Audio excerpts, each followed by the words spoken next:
ये कहानी है एक ऐसे श्रापित गांव की जहां जाने की हिम्मत आज कोई नहीं करता। लोग कहते हैं उस गांव में एक खतरनाक असुर रहता है। जो भी उस गांव के अंदर जाता है वो कभी जिंदा वापस नहीं आता। रात होते ही उस गांव से चीखने की आवाजें आती हैं। टूटे हुए मंदिर की घंटियां अपने आप बजने लगती हैं और अंधेरे में दो लाल आंखें लोगों को घूरती रहती हैं। उस गांव का नाम है देवगिरी।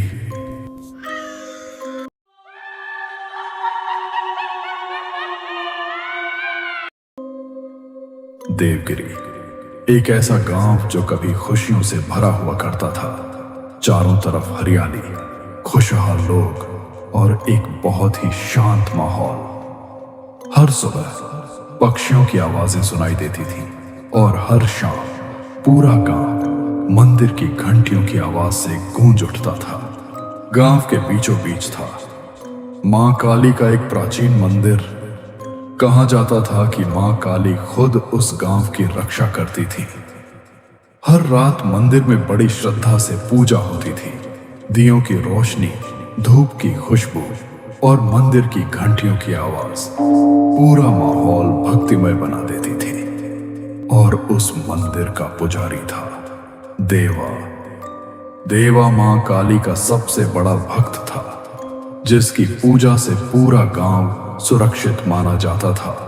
लेकिन उसे क्या पता था कि बहुत जल्द देवगिरी पर अंधेरा छाने वाला है।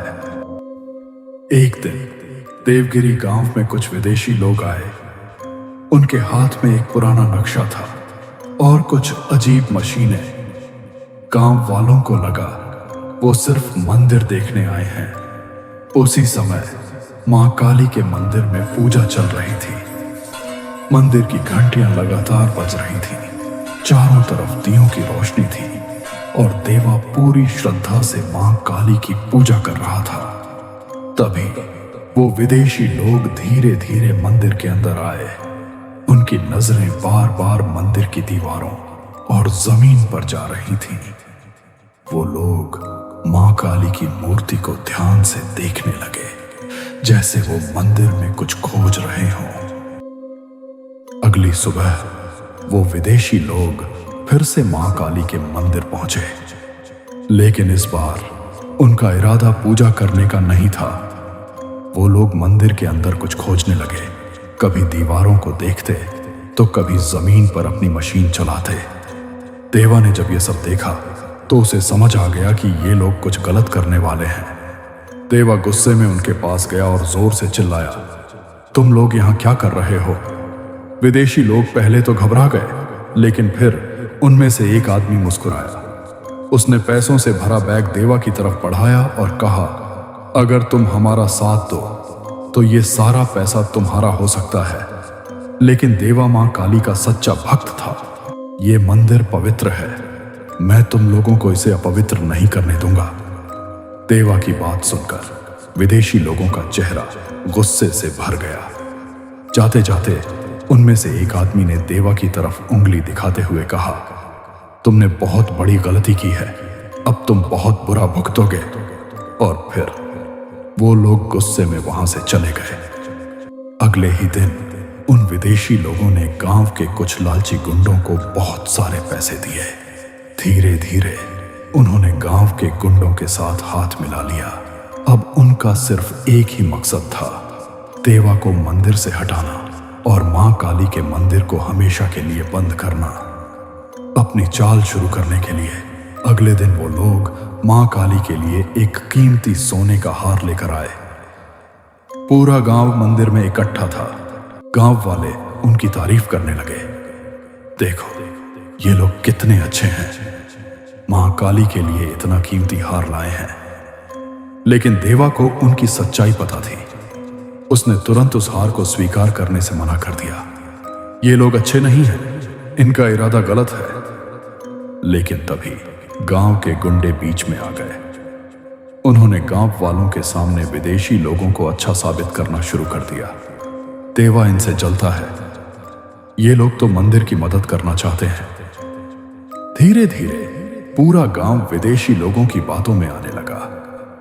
देवा बार बार सबको समझाता रहा, ये लोग मंदिर को लूटना चाहते हैं, लेकिन अब उसकी बात पर कोई भरोसा नहीं कर रहा था और यहीं से देवा की बर्बादी शुरू हो गई। 2 दिन बाद पूरा देवगिरी गांव एक और बड़ी घटना से हिल गया। मां काली को चढ़ाया गया सोने का हार अचानक मंदिर से गायब हो गया। बस फिर क्या था, गांव के गुंडों ने मौका देखकर पूरा इल्जाम देवा पर डाल दिया। देवा ने ही हार चुराया है। यह सुनते ही पूरा गांव गुस्से से भर गया। लोगों ने उसे पकड़ लिया और गांव के बीचों बीच एक पेड़ से बांध दिया। गांव के गुंडे लोगों को भड़काने लगे, इसने मां काली का अपमान किया है, इसे सजा मिलनी चाहिए। धीरे धीरे गांव वाले पत्थर उठाकर देवा पर फेंकने लगे। पत्थर लगातार देवा के शरीर पर लग रहे थे। उसका पूरा शरीर खून से भर चुका था, लेकिन फिर भी देवा बार बार एक ही बात कह रहा था, मैंने हार नहीं चुराया, असली गुनहगार वो विदेशी लोग हैं। लेकिन उसकी आवाज सुनने वाला वहां कोई नहीं था। आखिरी सांस लेते हुए देवा ने गुस्से और दर्द से कांपती आवाज में कहा, आज के बाद इस गांव में कोई चैन से नहीं जी पाएगा, मैं तुम सबको खत्म कर दूंगा। इतना कहकर देवा ने वहीं दम तोड़ दिया और उसी पल मां काली के मंदिर की घंटियां अपने आप बजने लगी। देवा की मौत के बाद पूरा गांव डर और सन्नाटे में डूब गया। मां काली के मंदिर को हमेशा के लिए बंद कर दिया गया, लेकिन विदेशी लोगों और गांव के गुंडों का असली खेल अब शुरू होने वाला था। उस रात वो सब चुपके से मंदिर के अंदर पहुंचे। उनके हाथों में फावड़े, मशीनें और खजाने का नक्शा था। मंदिर के अंदर चारों तरफ अंधेरा था। उन्होंने मंदिर के नीचे दबे खजाने को खोदना शुरू कर दिया, लेकिन तभी अचानक मंदिर की घंटियां अपने आप बजने लगी। तेज हवा चलने लगी और पूरा मंदिर कांपने लगा। विदेशी लोग डरकर इधर उधर देखने लगे। तभी मंदिर के अंधेरे से एक भयानक परछाई धीरे धीरे बाहर आई। वो देवा था, लेकिन अब वो इंसान नहीं रहा था। उसकी आंखें लाल हो चुकी थीं, पूरा शरीर काले धुएं से घिरा हुआ था और उसके चेहरे पर सिर्फ गुस्सा था। देवा अब एक खतरनाक असुर बन चुका था। देवासुर, उसे देखते ही सबकी चीख निकल गई, लेकिन अब बहुत देर हो चुकी थी। देवासुर ने एक एक करके सबको मारना शुरू कर दिया।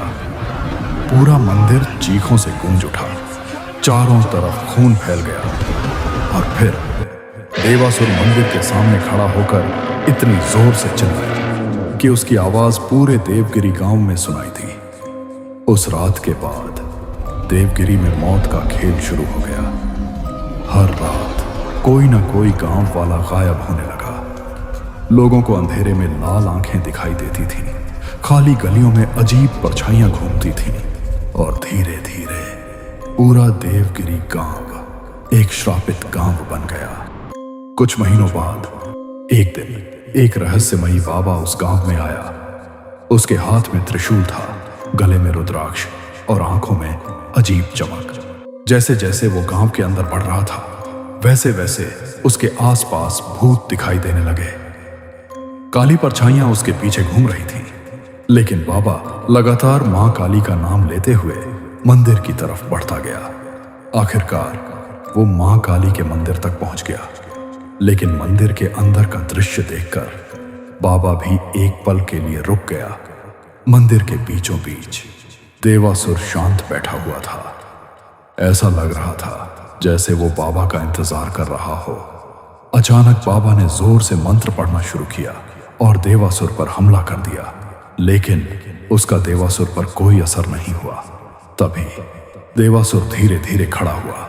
उसकी लाल आंखें गुस्से से चमकने लगीं और फिर दोनों के बीच भयानक युद्ध शुरू हो गया। मंदिर कांपने लगा, आसमान में तेज बिजली चमकने लगी और दोनों लड़ते लड़ते आसमान तक पहुंच गए। लेकिन देवासुर की ताकत के सामने बाबा कुछ भी नहीं था। एक ही वार में देवासुर ने बाबा को खत्म कर दिया। जैसे ही बाबा जमीन पर गिरा, मंदिर की घंटियां अपने आप बजने लगी और तभी इस कहानी का सबसे बड़ा सच सामने आया। असल में वही बाबा इस पूरी तबाही का असली कारण था। उसी ने विदेशी लोगों को मंदिर के नीचे छिपे खजाने के बारे में बताया था और उसी ने गांव के गुंडों को देवा को मारने और मंदिर बंद करने के लिए भड़काया था। सालों पहले शुरू हुई इस साजिश का असली मास्टरमाइंड वही बाबा था। सच सामने आते ही देवासुर शांत हो गया। उसकी आंखों का गुस्सा धीरे धीरे खत्म होने लगा। फिर उसकी आत्मा धीरे धीरे हवा में गायब होने लगी। मंदिर की घंटियां लगातार बज रही थी और देवासुर की आत्मा मां काली में विलीन हो गई। लेकिन कहते हैं आज भी रात के समय देवगिरी गांव से चीखने की आवाजें आती हैं और जो भी उस गांव के अंदर जाता है वो कभी वापस नहीं लौटता।